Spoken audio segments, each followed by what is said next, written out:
This week, we have an exciting conversation with Drew from Bridge, an organization that focuses on democracy and justice initiatives.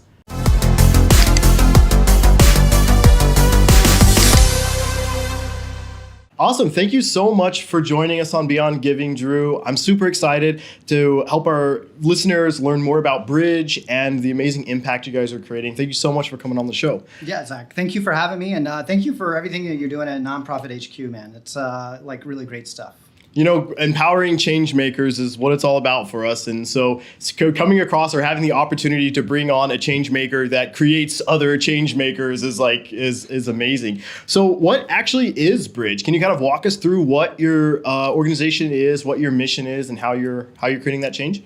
Yeah, I joke with folks that Bridge is a startup starting startups, right? You know, because we're only about 4.5 years old, Wow. but we've accomplished a lot in that amount of time. And the way that Bridge got started was I was an executive director of civic engagement nonprofit here in Texas, and I was lucky to have really good mentors and folks that I could lean on.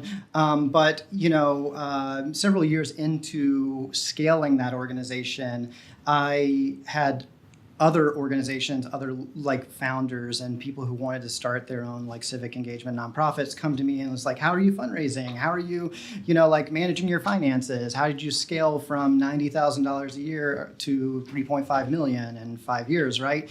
And what I found is there wasn't like a lot of spaces for those like Definitely. early stage nonprofits that are doing democracy and justice work. And so when I stepped away from Move Texas and handed it over to the staff that's leading it now, that is when I was like, I want to create this space, and I don't want it to be, where it's like just temporary consultant type stuff, right? It's like we are a home for these organizations when they're at their smallest and at their most vulnerable to when they're, millions of dollars of annual budget and that kind of thing. And so Bridge empowers civic engagement organizations to build stronger teams and grow sustainable revenues and really scale their impact. And we do that for democracy and justice organizations across Texas. That's awesome. Cool. And so you're taking these, they start with you, the journey, I guess, of these organizations through Bridge.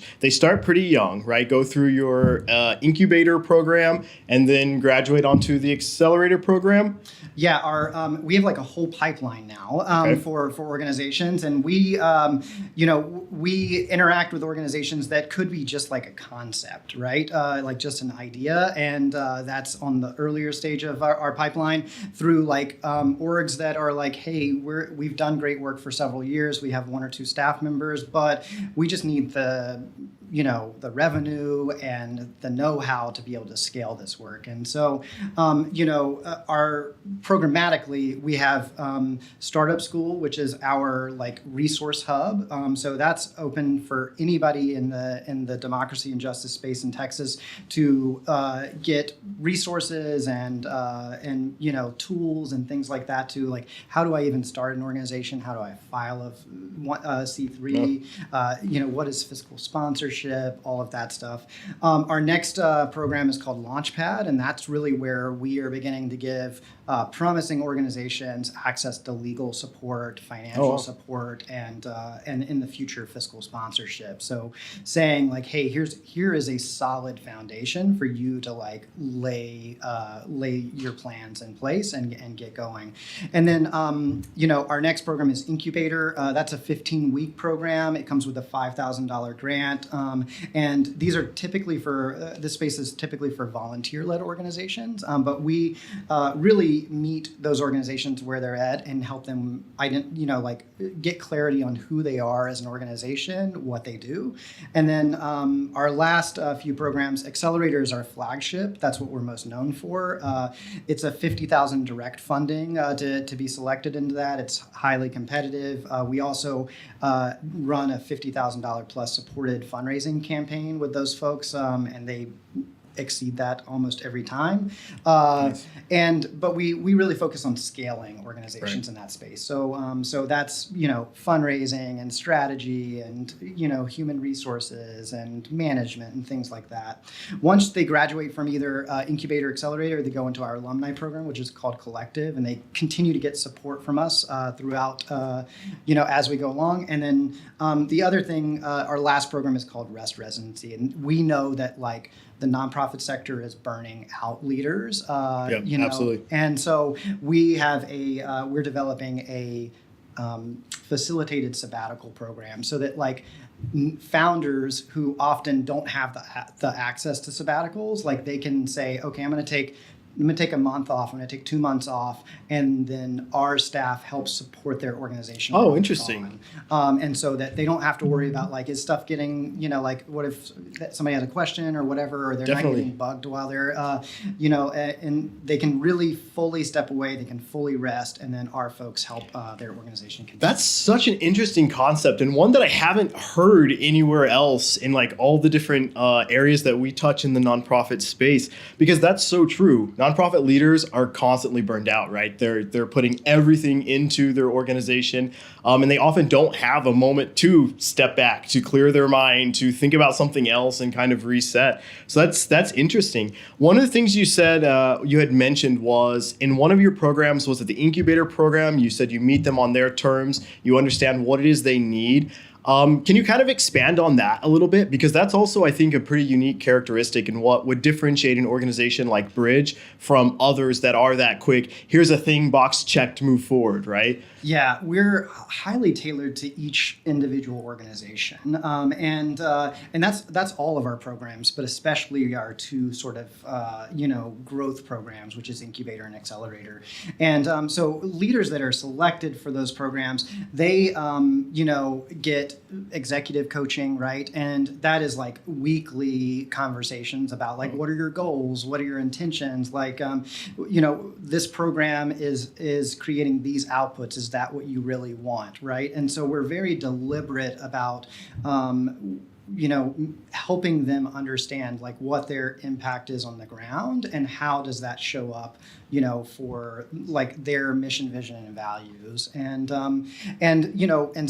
for some groups, they come into Accelerator and they're I just need to raise money, right? And we're okay, great. Let's put wood on the fire and go from there. And then some groups will come in and say I need to really solidify, the operation side of the organization, or I need to really learn how to budget and manage my finances, and fundraising isn't that much of a priority. And so we really just tailor that to each organization so that when they leave, they have their own accomplishments and their own metrics and that kind of stuff. And we don't really define that for them. We believe that organizers on the ground know what their community solutions are, and we're just there to amplify it. That's so cool, because you're right. The organization knows what it is that their goals are, where they should get there, and they just need some support to get to that end goal. So that's really cool that you guys tailor it that way. What are some of the most common needs that you find from organizations coming through your program? Is it mostly, bookkeeping and finances? Is it mostly fundraising? Is it compliance? Or is it all of it? We have a wide range of things that folks come to us to help with, but our number one is obviously fundraising, right? Often we see organizations who come to us and they're we have a fundraising problem, right? And so when we actually dive into it and look at it, it's not necessarily a fundraising problem. It's more of a programmatic identity. Mm-hmm. There's some way that they're either talking to funders about the organization, or the way that they've structured things, or maybe they're using a lot of jargon or something like that. And so once we can kind of go in and clean up some of that and help them reshape that, then the fundraising stuff takes off, right? And yep. So and we also have a component of our fundraising training program called Money Mindset, which is the way that you and I think about money is the way that our parents and grandparents thought about money, right? And so really trying to help leaders reshape that, right? Right. I grew up in a very rural, low income part of Georgia, right? And then now most of my job is talking to millionaires, and convincing them to give money to causes that we care about, right? So that's a much different thing, and has taken me time to sort of like navigate that. And so like helping leaders navigate that and be able to show up in those donor conversations confident and make courageous ask. That's so cool. Like, so resources and support like that, especially for people that dedicate their lives for making positive change in their communities, is amazing. I want to change direction just a little bit and talk about your background, Drew. What did you do before all of this, and how did you land in your current seat at Bridge? I joke with like students that I go to colleges and talk to, because I'm like, I'm a perfect example of like not having it all figured out, right? I have a very like serpentine career path. When I grew up in rural Georgia. I grew up on a farm, loved nature, loved animals, and really wanted to kind of be a farmer whenever I was going through high school. And what kind of farmer? I wanted to grow wine, actually. I wanted to grow grow grapes, and at least at that time, there's no great vineyards in Georgia and that kind of thing. And so I was like, I'm going to go to Europe. And, I was too young to get into viticulture school in the United States, too young to go to culinary school. And so I sat down with my parents one morning and was like, I bought a one-way ticket to Heathrow, and I'm going to go to England and study wine. And my mom thought she'd never see me again, and that kind of thing. But yeah, the next week I was flying to London. Over a week or two, I found a job, at a pub, and that paid the bills. And then during the day, I was an assistant sommelier at a Michelin restaurant and hotel in Hyde Park. And so I learned wine during the day, and I practiced the business of spirits and everything in the evening. I did that for a year or so, and then came back, went to the Culinary Institute of America, and graduated from there in Hyde Park, learned how to cook, learned even more about wine. And so I spent 10 years in the wine business. I worked mostly in retail, and that's what actually brought me to Texas. When I landed in San Antonio, my now husband and I found out that we could be evicted from our apartment if, and our kids if like the landlord didn't want to rent to a gay couple, right? Wow. And this was 2011, and it was not even that long ago. That's crazy that was a thing so recently. Yeah, and so we found organizers who were organizing for a non-discrimination ordinance and plugged in there and did some of that. And in 2013, when that passed, I was like, this is what I should be doing. And so I pivoted out of the private sector into the public sector. I did a White House internship in the Obama administration in the Office of Social Innovation and Civic Participation, and came back to UT Austin at the Annette Strauss Institute for a year, and really studied like what does civic life look like in Texas, and what does that look like for young people. And then after a year there, I landed at Move Texas and spent 5 years at that phenomenal organization. And grew that from one city. When I got there, was Move San Antonio, and now they're in 6-7 cities, and just doing incredible impact. We registered 120,000 voters during the time I was there, and trained hundreds of incredible organizers that are doing great work across the state and nation now. And so that's, after I left, like I said, after I left Move, I founded Bridge, and I've been doing that for 4.5 years now. And it's like the most impactful work of my life. I get to work with passionate folks who have a real love of whatever issue they are fighting for, whether that's democracy or climate justice or racial justice or any of those things. And I'm able to sort of like make a small contribution to their growth. That's crazy. So, farmer to sommelier to chef to political change maker. And I also own a bonsai nursery now, so I'm back to farming. So, nice.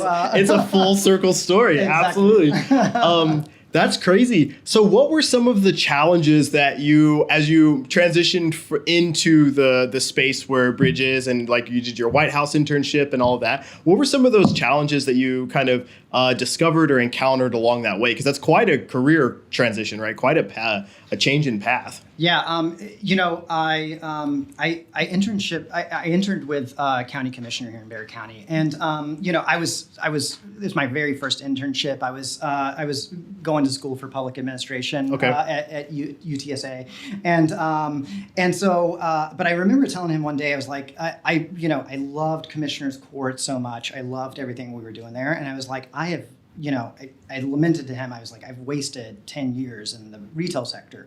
And he, looked at me and said, all politics is are retail. It's you being able to build a relationship with somebody, whether that is a voter or whether that is a customer or whatever, is like so important. And that just like turned a light bulb on for me. It was one of those things of I immediately was like, these skills that I've spent, a decade plus honing are transferable, right?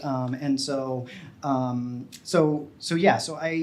feel like the things I learned back in the wine industry, inform me every single day at Bridge. In the wine industry, I would take care of folks, right? I would help them pick the best wine for their Thanksgiving meal, or pick the best stuff for their daughter's wedding, right? And match it with their food and that kind of thing. And at Bridge, we have that same sort of service mindset of like, I am here to help that founder, that team be successful, and that's we sort of bring that to that space. Right. And so while I have all of these different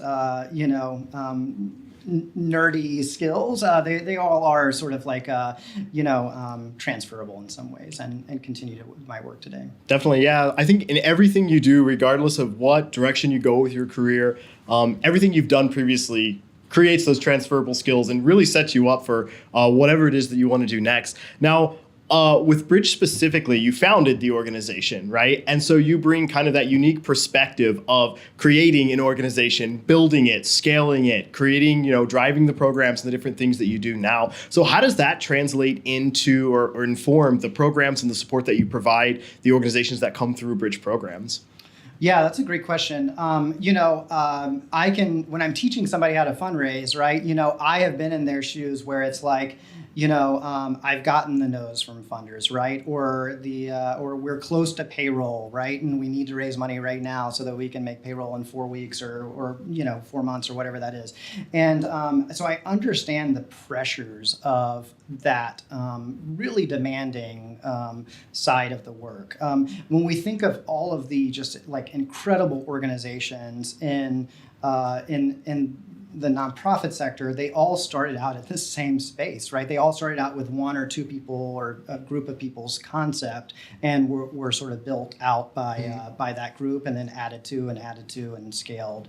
And so the thing that I really appreciate by doing this work is that we believe that like strong leaders build strong movements, and that by teaching things like systems and clarity, that unlocks impact in organizations, and that progress isn't just a political idea; it's like an actual practice. So there are things you can do to move your organization, your work forward, and it's very sort of tangible and requires focus, requires prioritization, right? Requires decision making and things like that. But it is one of those things that I believe that we have centered ourselves in that work. And when I started Bridge, there was not really that many spaces like this, right?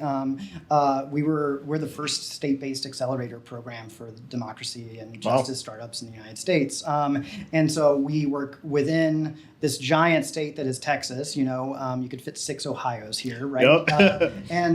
But because of that, there are places in East Texas that have no organizations that are registering voters, right? Right. Now they do, because we helped an organization called Este Poder start up there, right? And there's places in West Texas that don't have anybody fighting for climate justice, right? And there are those groups there now, right? And so we're able to really like look at the 30,000 foot view and see where there are gaps at, and then sort of help them start, and then get integrated into the entire ecosystem. So they're working in tandem beside the larger organizations, and and in coalition work and things like that.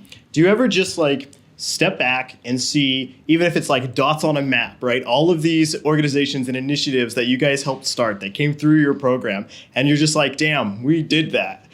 Yeah, it's, in 4 years, we've helped 36 organizations start or scale, right? And so, last year alone, 9 million of new money moved into the state via our network. And so that is, whenever we have a summit once a year where we get all the alumni together, which we call Collective. And so at the Collective Summit, I really stand in the back and sort of almost tear up, because it's like, look at this room that wasn't here 4 years ago, right? And that, there are now organizers in Beaumont, doing climate justice work there, or there are organizers in the Rio Grande Valley doing high school voter registration, or there are folks in, the north part of Dallas that are, doing get out the vote work. And so it's really super rewarding. And I have an incredible team. We're up to 7 team members now, wow. Which is great. Congratulations. Thank you. And so, but I get to work with like incredibly smart, talented, and passionate people that do the support of this network on the day-to-day basis. So 36 organizations supported, $9 million in new money into Texas. If we rewind a bit to the first days of Bridge, what did that look like? And how did you bring in your first cohorts and your first organizations to your programs, and really even establish what programs you needed to provide? And like, okay, I'm asking a ton of questions right now, but let's just go back to the beginning of Bridge. What was that like? Yeah, all of my executive director friends, told me, they're like, you should take some time off after you leave Move, take 6 months off and just kind of like, relax at home. And I'm a bad vacationer, so like I vacation with your MacBook. Yeah, so I got like 15, 20 days into that, and I'm like, I got to find something to do, right? I had already been sort of had a white paper on like what I thought Bridge could be and that kind of stuff. And, Robert Rivard and a few others found out about like what I was talking about and doing. And then it sort of hit the news. So I was like, well, I got to go, right? And so that was, May, June of 2021. I knew that an accelerator was going to be our sort of, core piece of like, how do we help organizations figure out like what they need and how to get them to grow. And that was so that's where we started at was our accelerator program. And our very first cohort had 2 San Antonio orgs and a Dallas org. But we met here in San Antonio every 6 weeks. We worked side by side with them. At that point, it was just me, and I had a couple like contract coaches, and but we really helped those 3 organizations just flourish, and we learned a lot of things of like what they needed and what they didn't need, and what they needed but they didn't know they needed, right. So it taught us a lot. Lots of failures in that first year or so. I think that it was we had to tell a donor narrative that donors weren't used to, right? Which is like, hey, we are this organization that's helping these organizations grow, and so donors are like, well, why do we need to give to you if we can just give directly to them, right? And so it's like, well, and so explaining like how we nurture those organizations, also encouraging them to give directly to those organizations, and why the ecosystem mattered. And so, we did the very next year we did Accelerator 2 and Accelerator 3, and this year we are currently in Accelerator 7, and we'll do, we did 3 incubator classes this year. We'll do another new incubator was just announced for January for Greater Houston, and then next year will be a lot of like support work on the ground for alumni organizations. So we've learned so much. Every single program iterates on top of the next one based on feedback and listening to folks on the ground and what they need, and then also helping them find out what they don't know but they need. Yeah, I think that's probably one of the biggest challenges too of the various different people that start nonprofits, right? They are often very motivated by the impact they're creating, whatever that mission is, and that's really important. But they also don't know what they should know or how they should do things on the business side of that, right? Compliance, how you manage those finances, how you create that donor narrative, how you even clearly describe what it is that you're trying to do, right? So I think that's pretty cool. But we've talked a lot about how Bridge supports kind of those organizations as they're coming up through your program. But you've mentioned a few times your alumni support as well. And I know earlier you mentioned that it's not this is a problem we're solving here. When they're brought into your portfolio or your network, they have long-term support. So what does that kind of look like for organizations that went through all the Bridge programs that are out there, they're scaling? What kind of support are they able to still receive from Bridge and then maybe even give back to that Bridge network? Yeah, we call our collective space a community of practice because we don't see ourselves as a table. We don't see ourselves as like some sort of coalition or that kind of thing. We really look at ourselves as like, hey, we are a community that are practicing different things all together, and we're learning together. We're strengthening each other together, and they are teaching us just as much as what we're teaching them. So we have lots of opportunities, from our collective summit, which is once a year. Everybody gets together from all across the state and has 2 or 3 days worth of workshops. Wow, that's awesome. And trainings and fellowship time together, rest. But then also we have year-round leadership coaching. We also do things like what we call intensives. So we will pick a theme, like this year was fundraising, right? And so alumni groups will apply to that program, and then we go really deep with those groups and into their fundraising strategy. And so this year, during that program, we had some alumni that dramatically diversify their donor base, by adding additional major donors or individual donors or institutional donors. And we had one group that came up with an entirely new alternative revenue model where they set up a co-working space and started charging other organizations, reasonable fees to come work together, right? And so that creates additional revenue for them that they don't have to go fundraise for and stuff like that. And so that's such a cool, and sorry to interrupt there, but I want to highlight that because what you pointed out is something that a lot of nonprofits kind of miss, right? They think they can't charge for anything. They can't bring in these additional streams of revenue. Why is it so important that they do that? Because it's they are the experts on the ground, right? So they are the ones that are out there, whether it's on a college campus or in a high school or in a community center, that are talking to folks every single day, right? So they should be sharing that information with coalition members or that kind of stuff, but they should also charge for that, right? They are spending money, time, resources to go get that information. It should also be, shared, and resources should be shared, right? So there's lots of different ways to sort of operationalize that, whether that is, shared space together, event space, consulting resources, back office support, all of those things. There's lots of different ways to do that. And so we helped that organization sort of build that model, which they have now grown, and they've opened an adjacent art gallery. Wow. And, so they have this whole space within McAllen, Texas, where they can invite people and have them interact with them in a much more deep, meaningful way, get ticket sales for it. That's so cool. Uplift local artists and that kind of stuff. And then we also, within that space, help organize donors too, right? Because, donors are like, I want to support an organization in South Texas or Greater Houston, and that does this work, and we're able to like point them to the organizations in our network that do that, and help prepare the leader to have that conversation with the donor, help the donor get as much information as they need to, and then, hopefully there's a match there. Yeah, that's pretty cool. And so you guys have already created so much legacy, so much impact through Bridge. What's next? What's the next maybe 5 years or 10 years at Bridge look like?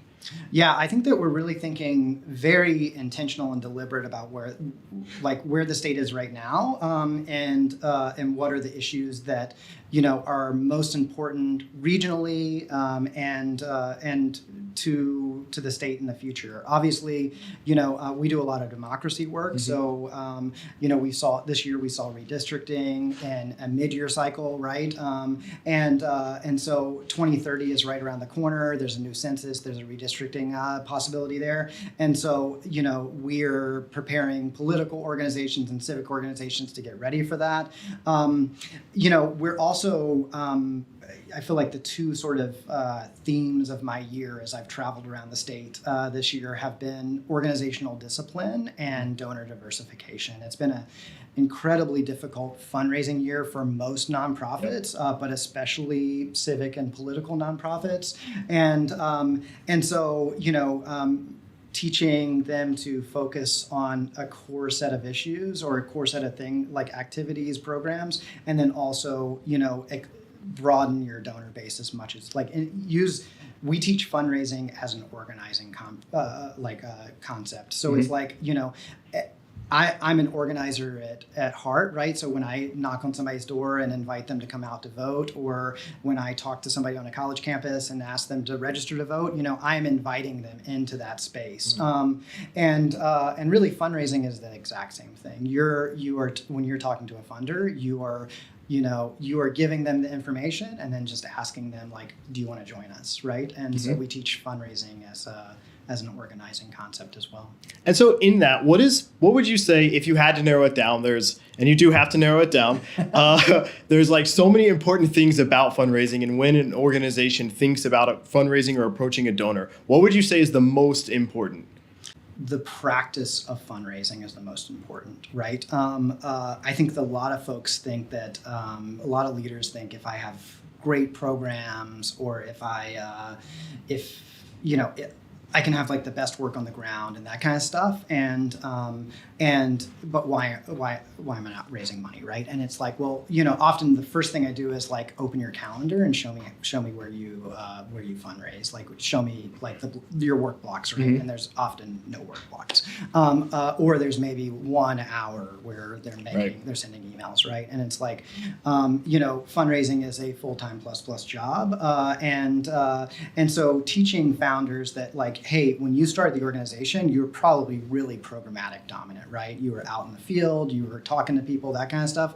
But as the organization scales, and especially as the organization scales, your, sort of strategic work and fundraising work becomes like front and center. And so getting them to say like, okay, I'm going to dedicate 10 or 15 or 20 hours this week to fundraising is the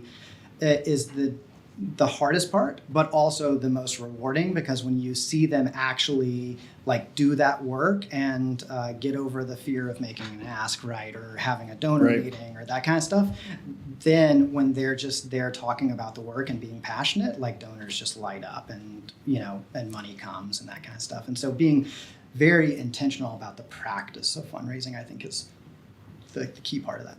Definitely. And do you find that leaders kind of more often than not struggle making that transition when they get to that part, to focus more on, like, say, the fundraising and less on the programmatic side? or is it usually an easy transition, or what do you guys find through your experience? It's usually not an easy transition, right? Because they got into the work because they love talking to voters, right? Or they love registering students in high schools or whatever, right? And so they didn't come to this work to write grants, Right?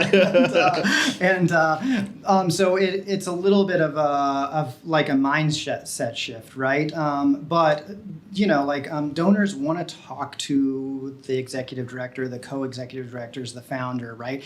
So they want to have that conversation. So often we see some founders who are like, I'll just outsource that, right? But there's usually mixed results on that, because the donor is like, well, I just want to talk to the person who started the organization, right? Or I just want to, who's leading the organization or has the vision, right? And so,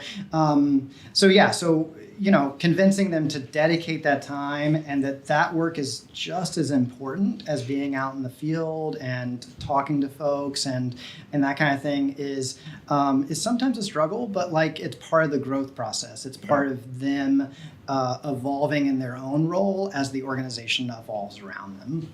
Definitely. Awesome. And so, thinking about Bridge and the community, how can people support? What does Bridge need from the community? How can people get involved? Yeah, that's a great question. So first of all, you can find us. We have two websites because we have two entities. We have a 501c3 entity called Bridge Infrastructure Fund, and you can go to bridgeinfrastructure.org to find out all of our how we support 501c3 democracy and justice organizations all across the state. We also have 501c4, and that is called Bridge Movements Fund. And so if you go to bridgemovements.org, you can find all of our C4 organizations that we support there. And so please give directly to those organizations. When you click on their name, it'll take you directly to their website, right? And we would also love if you'd donate to us too. And you can find those links directly on our website.